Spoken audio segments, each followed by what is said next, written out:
안녕하세요. 오늘도 서연살롱을 찾아주셔서 감사합니다. 저는 이제 막 40이 된 싱글입니다. 몇 년 전 상견례 자리에서 결혼을 파토냈던 얘기를 해보려고 해요. 저는 20대에 열렬히 연애를 하고 결혼을 하려고 했으나 여러 가지 사정으로 하지 못했어요. 그 후로는 딱히 결혼 생각이 들지 않더군요. 너무 좋아해서 10년을 사귀고도 결혼하기가 어려운데 웬만한 사람 만나서 결혼까지 가게 될지 의문이 많이 생겼어요. 친구들은 결혼할 인연은 따로 있다고 했지만 내키지 않았어요. 어쩌면 그때 너무 지쳤었던 것 같기도 해요. 그러다가 작년에 친구 한 명이 엄청 푸시를 해서 소개팅을 나가게 됐어요. 일단 자기만 믿고 나가보라고 계속 전화를 했거든요. 나가고 싶은 마음이 정말 없었는데 그래도 저 생각해줘서 그러는 게 고마워 나가기로 했죠. 남자는 이제 막 전문의를 딴 성형외과 의사였어요. 원래는 다른 전공을 하고 사회생활을 좀 하다가 다시 의대에 들어가서 늦게 의사가 된 거라고 하더군요. 내심 참 대단하다는 생각이 들었어요. 다들 생각만 하는 일을 용감하게 실천한 거니까요. 성형외과 의사라서 그런지 굉장히 깔끔하고 단정했고 인상도 밝고 좋더라고요. 솔직히 호감형이어서 마음에 들었어요. 저는 음악을 전공했는데 그 남자는 그걸 참 좋아했어요. 자기도 음악에 관심이 많다고요. 그렇게 얘기를 하다 보니 생각보다 음악 취향도 잘 맞았고 취미나 음식 좋아하는 것도 비슷하더라고요. 영화를 좋아하는 것도 같았고요. 처음 만난 자리에서 영화 얘기에 드라마 이야기, 음식 이야기를 하다 보니 시간 가는 줄 몰랐고 낮에 만난 저희는 저녁까지 먹고 헤어졌어요. 저는 그저 말이 좀 통한다고만 생각하고 가벼운 마음으로 있었는데 다음 날부터 남자가 저한테 계속 전화를 하더군요. 제가 마음에 들었다며 정식으로 사귀어 보자는 거였어요. 저도 싫지는 않았지만 나이가 있으니까 망설여졌어요. 제 나이면 일단 결혼을 전제로 사귀게 될 테니까요. 저는 사실 차라리 혼자 사는 게 더 편하겠다는 생각이 들었어요. 그런 제 마음을 알았는지 남자는 일단 다른 건 정하지 말고 서로 잘 통하니 만나는 시간에 충실하자고 하더라고요. 그렇다면 나쁘지 않을 것 같아서 저도 결국은 그러자고 했어요. 저희는 만날수록 참 잘 통하는 것 같았어요. 영화관에 가서 영화도 보고 지방의 유명한 맛집을 찾아서 밥을 먹고 하는 것도 괜찮더라고요. 그러다가 서로의 방 인테리어를 조언해 줄 만큼 친해졌어요. 이 정도쯤 되자 소개해준 친구는 그냥 어영부영 넘기지 말고 올해가 가기 전에 결혼을 하든지 결혼 약속을 하라고 엄청 적극적으로 밀더라고요. 우린 서로 결혼에 대해서 부담 갖지 않기로 했어. 지금 이대로 지내는 것도 만족스럽고 라고 하자 너 지금은 괜찮을지 몰라도 나이 좀만 들어봐. 주변에 친구들은 다 가정 있는데 너만 혼자면 그것도 되게 쓸쓸하고 외로워. 우울증이 괜히 생기는 줄 아니? 혼자서 사니까 그래. 그러지 말고 잘 생각해봐. 라더군요. 그 말도 맞는 말이긴 했어요.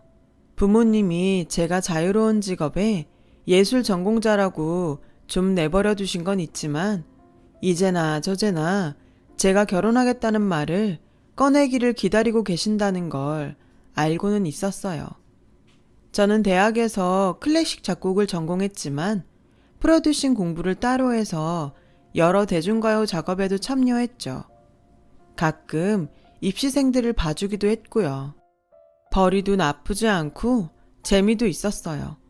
남자도 은근 제 직업을 주변에 자랑하듯 얘기하는 것 같더라고요. 제가 시간을 어느 정도 자유롭게 쓸 수 있어서 남자 병원 일하는 시간에 맞춰서 편하게 만나는 것도 되게 좋아하는 눈치였어요. 사실 제가 자기한테 맞춰주니 얼마나 편했겠어요. 그런 것들이 좋았는지 남자는 언젠가부터 결혼 얘기를 자연스럽게 꺼내기 시작하더군요. 저도 친구나 부모님 때문에 조금 마음이 흔들리긴 했지만 그렇다고 적극적으로 결혼에 발벗고 나서진 않았어요.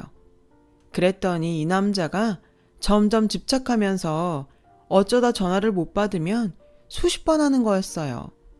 왜 전화 안 받았어? 작업했어? 내일 한다며. 거기 있는 사람 누구누구야? 라고 하질 않나? 혹시 나 말고 다른 남자 있는 거 아니야? 그러니까 결혼 얘기만 나오면 이렇게 심드렁하지. 라며 사람 숨통을 조여왔어요. 일하는 시간이 바뀌었어. 자기도 환자 예약 시간 바뀔 때 있잖아. 그거랑 똑같은 거지. 그리고 같이 일하는 사람들인데 누구랑 있으면 뭐. 내가 자기 간호사들 일일이 확인 안 하잖아. 라고 짜증을 냈더니 얼른 아니 그런 의도는 아니었어. 미안해. 화난 거 아니지? 화 풀어. 라고 비굴할 정도로 사과하는 게 반복되곤 했죠. 저는 이런 지겨운 관계로 남게 될 바에야 헤어지는 게 낫지 않을까 그런 생각까지 했어요. 그런데 그런 낌새를 알아챈 건지 어느 순간부터 집착적으로 전화를 안 하더군요. 또 사람이 굉장히 순순해졌더라고요. 뭐든 저한테 잘 맞춰주려고 했고 다신 일하는 거 가지고 말 안 했고요. 계속 그런 상태가 잘 유지되니 저도 이 남자라면 괜찮지 않을까 그런 생각이 들었어요.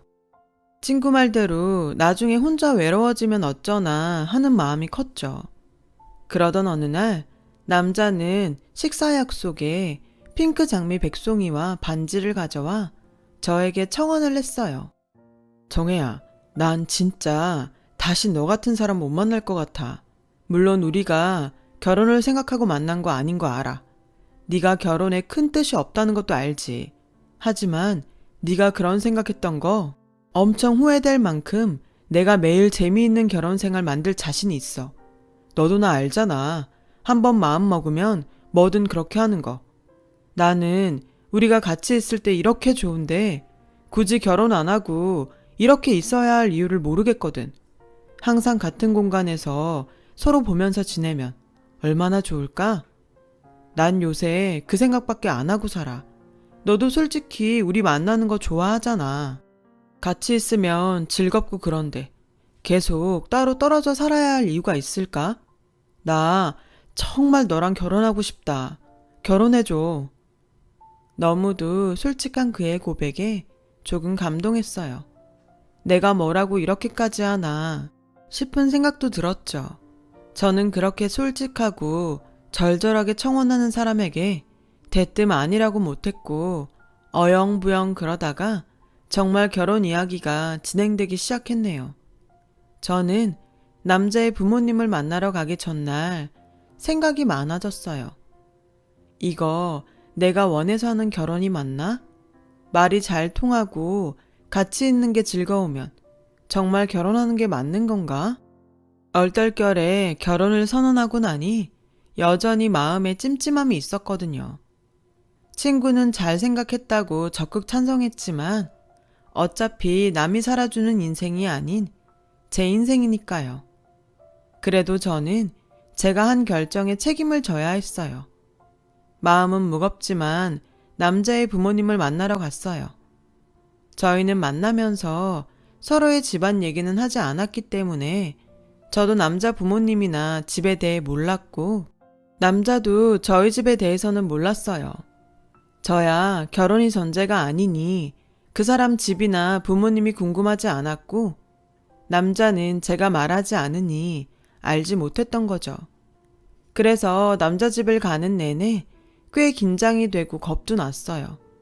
시부모님 되실 분들한테 실수라도 하면 어쩌나 싶었거든요. 그래서 선물도 할 수 있는 한도에서 제일 좋은 것들로 준비했죠.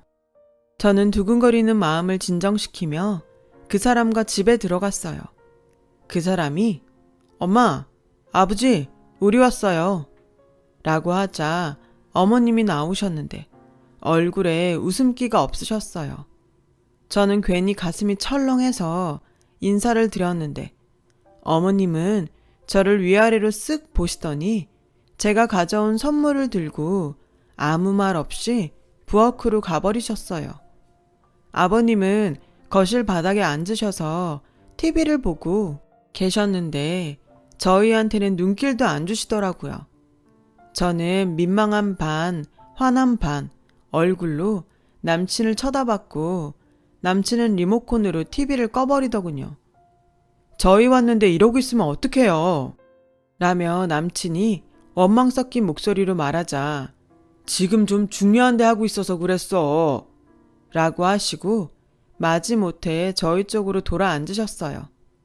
아버님은 제가 인사를 해도 받는 둥 마는 둥 하시고 담배를 꺼내 피우시는데 정말 민망하기도 하고 불편했어요.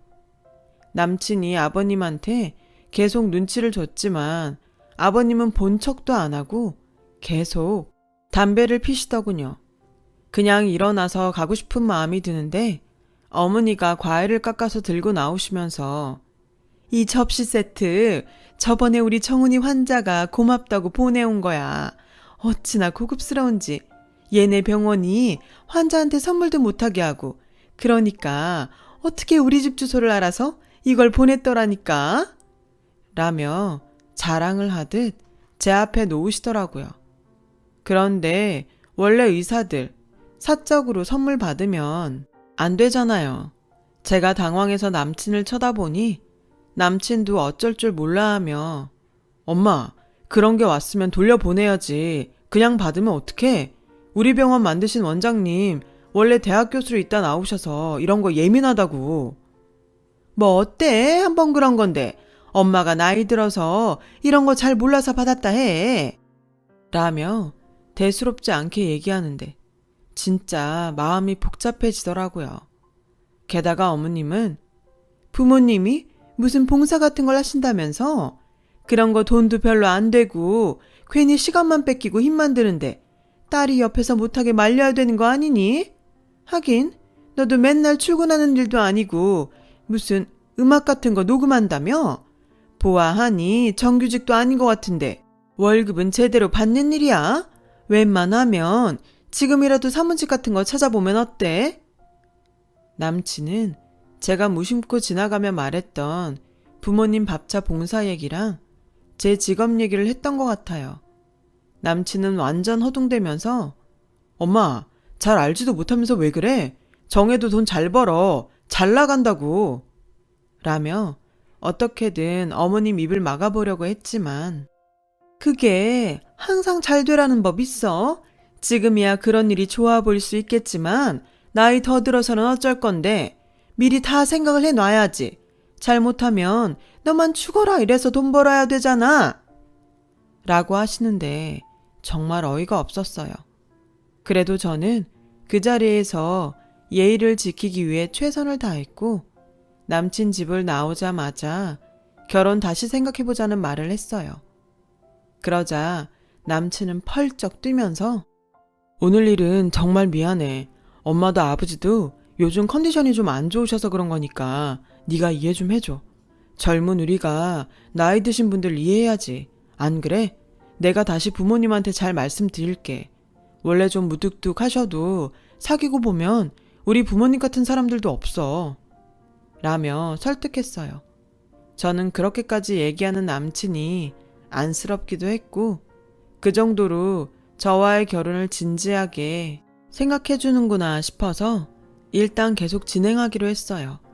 한번 만나보고 섣부른 결정을 하면 안 된다는 마음도 있었고요.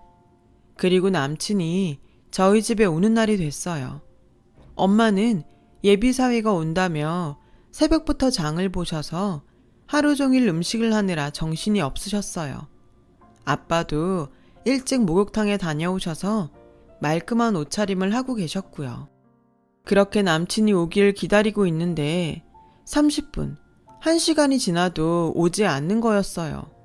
그러더니 결국 2시간이 지나서야 앞에 있던 수술이 너무 늦게 끝나서 다른 수술에 들어가야 된다며 못 온다고 하지 않겠어요? 엄마는 기분이 안 좋아 보이셨는데 애써 표현을 안 하시며 좋게 넘어가셨어요. 아빠는 수술하다 보면 그럴 수 있다면서 이해해주자고 하시고요. 하지만 전 정말 불쾌했어요. 진짜 너무한 거 아니야? 내가 자기 집에 가서 그런 말도 안 되는 대우받은 것도 꾹 참았는데 어떻게 부모님한테 인사하는 날 안 와? 그렇게 바쁠 것 같으면 미리 연락을 했어야지. 그게 그렇게 어려워? 이건 우리 집을 무시하는 걸로밖에 안 보여. 자기가 항상 날 설득하느라 애쓰는 거 보고 어떻게든 이해하려고 했는데 이번 건 정말 아니다.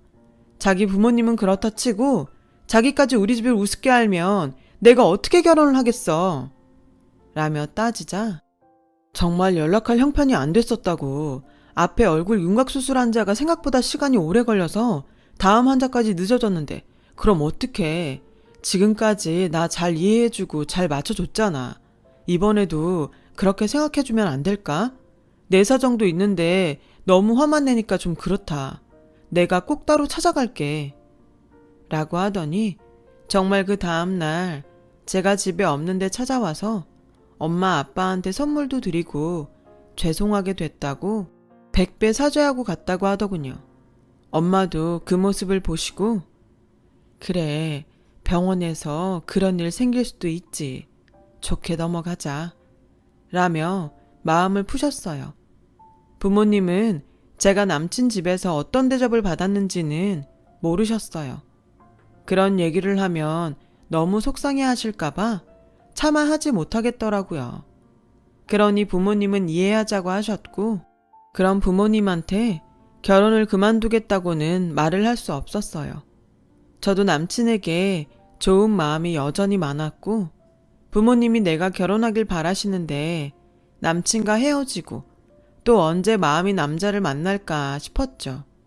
그렇게 제 마음만 잔뜩 상한 양가 인사가 끝났고 양쪽 집안 상견례 날이 다가오고 있었는데 갑자기 남친 어머님한테 전화가 와서 너하고 따로 만나서 미리 얘기할 게 있다 라며 바로 보자고 하시더군요. 저는 전에 집에 찾아갔을 때 기억이 너무 안 좋아서 어머님과 단 둘이 만나는 게 어쩐지 꺼려졌어요.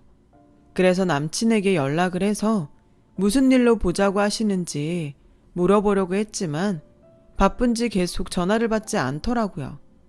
저는 아무것도 모르고 어머님을 만나는 게 영 불안해서 병원으로 찾아갔어요.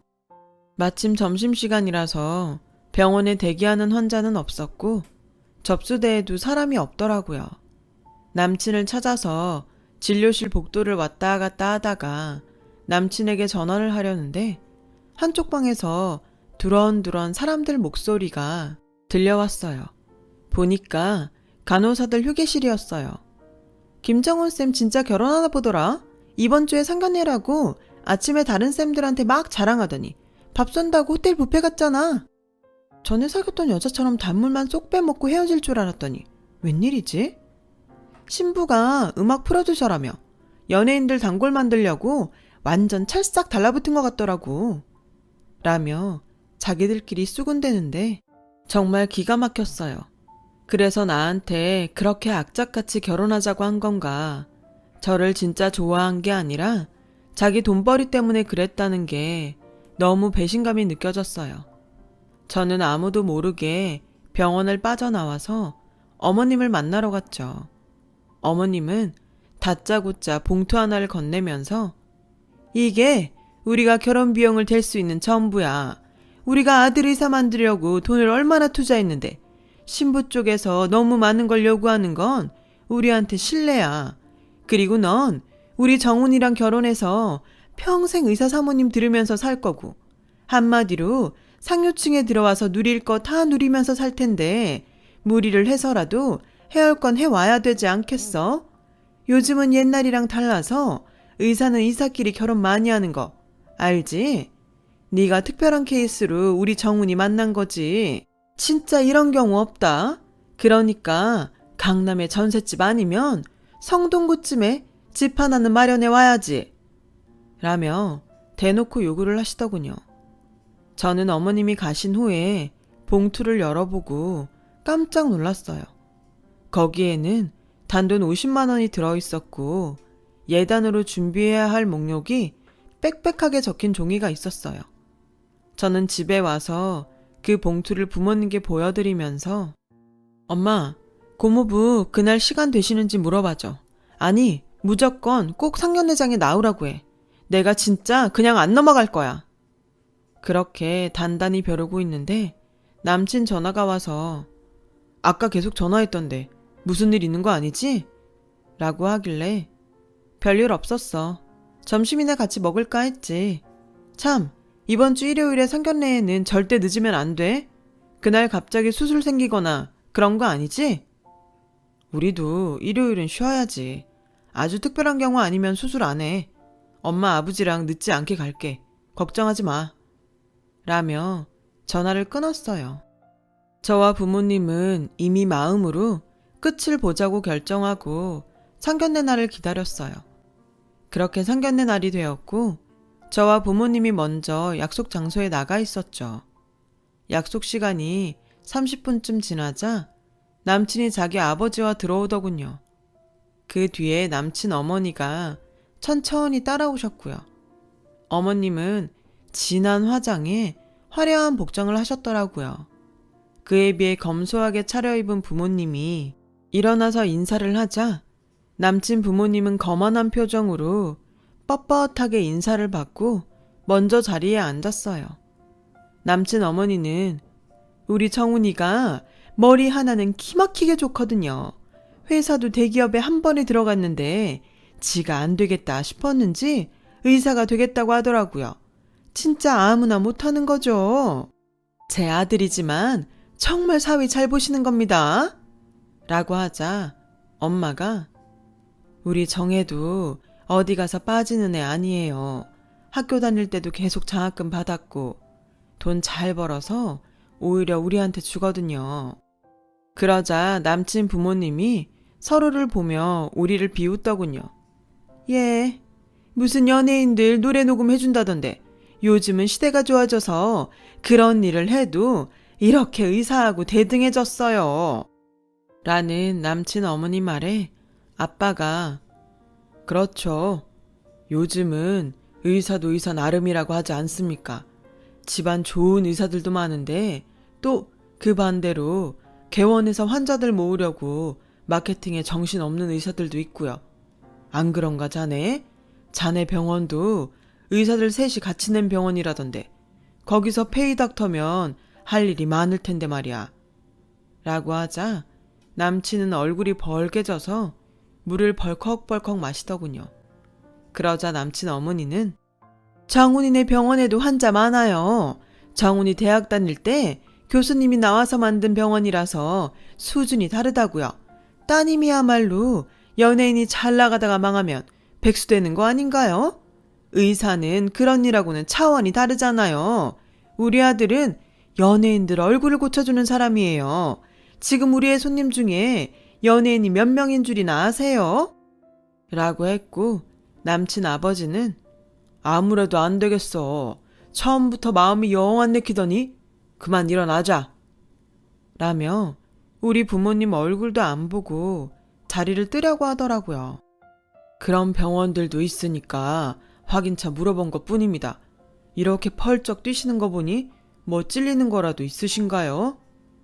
라고 아빠가 말하니 남친 어머님은 눈이 뒤집어져서 찔리긴 뭐가 찔려요. 잘 알지도 못하면서 남의 아들 병원 흠잡으니까 그렇죠. 내가 진짜 이렇게까지는 안 하려고 했는데 아무리 요즘 의사가 예전 같지 않다고 해도 의사 사위 목매다는 집들 아주 많아요. 결혼정보 회사에서도 우리 아들이면 아주 특급 신랑감이라고 했다고요.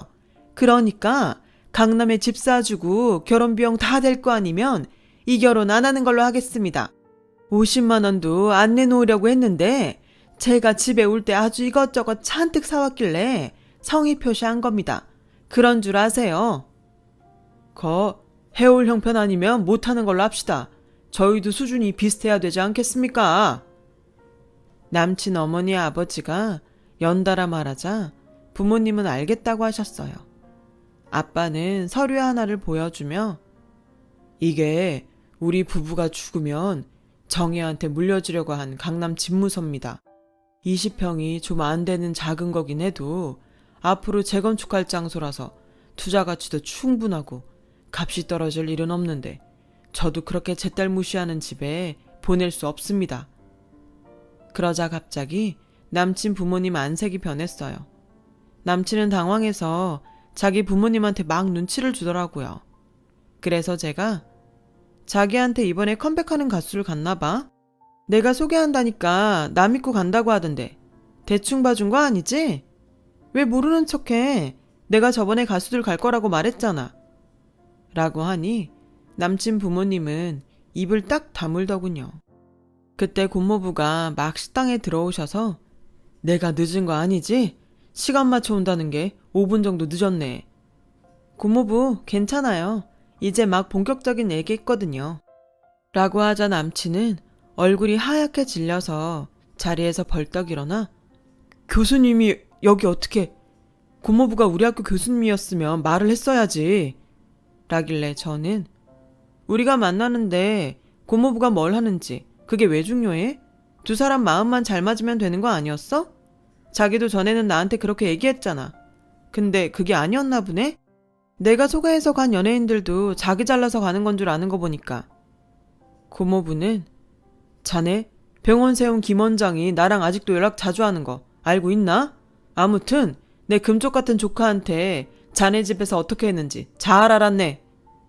라고 했고 그제야 남친 어머니는 저 이러지 말고 우리 다시 잘 얘기해보죠. 둘이 좋아서 결혼한다는데 라길래 저는 정 다 떨어졌어요. 저한테 그동안 하신 거나 혼수 비용이라고 50만 원 보낸 거 너무 기도 안 차서 이런 자리 마련한 거라고요. 연예인 망하면 제가 백수 돼요? 그 연예인들이 저희한테 와서 잘 봐달라고 한다고요. 몰라도 뭘 너무 모르시네요. 라고 했고 엄마도 그동안 우리 딸한테 어떻게 했는지 너무 잘 알겠네요. 얘기 듣고도 믿기지가 않았는데 더 진행되기 전에 알게 돼서 다행입니다. 라며 저와 아빠, 고모부 보고 나가자고 했습니다. 남친 부모님은 우리 고모부한테 아들 잘 봐달라고 사정했지만 고모부는 아무리 의사 아들이 잘났어도 남의 자식한테 그러면 되겠습니까? 우리 정혜도 귀한 딸이고 조카입니다. 그렇게 저의 결혼은 없던 걸로 됐고 저도 점차 일상으로 돌아왔죠. 그 뒤로도 남친은 저한테 여러 번 전화하고 만나달라고 했지만 거절했어요. 소개한 친구는 제 얼굴을 똑바로 보지도 못하고요. 그냥 제가 능력 있으니 혼자 살아도 될 것 같은데 정말 마음 잘 맞는 사람 만나면 어떨지 또 모르죠. 사람이 사람을 보고 만나는데 왜 그렇게 직업이며 돈이며 그게 1순위인 건지 그런 거에 눈멀어서 사람도 제대로 볼 줄도 모르면서 그것 때문에 사람한테 상처 두고 그렇게 살고 싶지 않습니다. 살면서 돈도 중요하죠. 명예도 중요하고요. 돈이 중요한 만큼 저도 능력 있고 멋진 사람이 먼저 되도록 더 노력하면서 살아야겠습니다. 그래야 정말 멋진 사람이 나타났을 때 한눈에 알아보지 않을까요? 제 이야기 이렇게 들어주셔서 정말 감사하고요. 늘 행복하세요. 여러분, 사연 댓글에 응원과 현명한 조언 부탁드려요. 좋아요와 구독은 저에게 큰 힘이 됩니다. 오늘도 좋은 일 가득하세요.